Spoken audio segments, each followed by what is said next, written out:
l'ORTF et le ministère de l'Information du MAB présentent le Poil en marche. L'événement principal de ce dimanche 12 avril 2007 fut sans conteste la venue officielle de Horace de Tupolev, coprésident du mouvement de libération de la moustache, le FLM, au siège du MAB. Le coprésident arriva en début d'après-midi dans une voiture vitreuse. Il sort du véhicule, digne et solennel, et s'avance le port altier et la moustache à l'herbe. Il est reçu par le Kaiser du MAB en personne, Malthus Montefiori, qui l'accueille dans le jardin de sa modeste propriété. Une franche poignée de main, le sourire aux lèvres, quelques civilités échangées avec des contractions et le poil brillant, des signes qui ne trompent pas. Les deux hommes font quelques pas tout en discutant de l'actualité brûlante de ces derniers mois. Notre chef adoré fait visiter les lieux à Monsieur de Tupolev, visiblement ravi de ce week-end estival.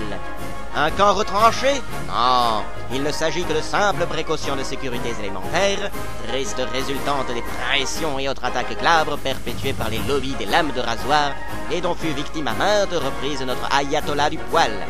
Et c'est d'ailleurs un homme en pleine possession de ses moyens qui est apparu ce jour-là, tordant le cou aux nombreuses rumeurs belliqueuses, faisant état d'une santé défaillante et d'une soi-disant incapacité à remplir les fonctions qui sont les siennes au sein du MAB. Horace de Tupolev nous confiera à ce propos avoir eu affaire à un homme en grande forme, à l'esprit vif et alerte, alliant cohésion des propos et mots d'esprit rivalisant sans peine avec les plus grands comiques troupiers de notre époque.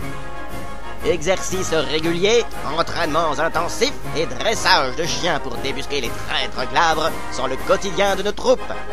À cette occasion, une démonstration des talents de nos soldats du poil émerveilla le coprésident du FLM qui par la suite fit la connaissance du meilleur élément des troupes d'élite du MAB, Clint alias la barbiche infernale. Clint apparaît ici à visage couvert pour ne pas compromettre son efficacité dans l'infiltration des mouvements glabres extrémistes. Il fait part à notre invité d'honneur de son dévouement sans faille à la cause barbue et de son soutien au FLM. Et c'est le moment tant attendu par tous les poilus du monde, la signature du traité de Karuat. Horace de Tupolev et notre vénéré sensei s'assoient autour d'une table disposée à l'occasion à l'extérieur, profitant du soleil radieux qui réchauffe nos cœurs et fait briller l'espoir dans nos yeux. C'est dans le plus grand calme et le respect de l'autre que notre guide présente au coprésident du FLM le cahier où figurera dans quelques instants les deux signatures. Honneur aux invités. Horace de Tupolev a le privilège d'apposer en premier son auguste signature sur ce document essentiel, puis c'est au tour de notre bien-aimé leader d'écrire l'histoire d'un geste tout en grâce et tout en dignité. Moment historique, émotion, et ça y est, le traité est signé. Et c'est à la surprise générale qu'Horace de Tupolev remet à son hôte une moustache en argent, insigne honneur de la cause moustachue. Et c'est ainsi que s'achève ce qui restera comme l'un des plus importants événements de la cause moustachu, barbu et poilu. Les deux protagonistes de cette page de l'histoire se congratulent et se félicitent, tout sourire et toute émotion.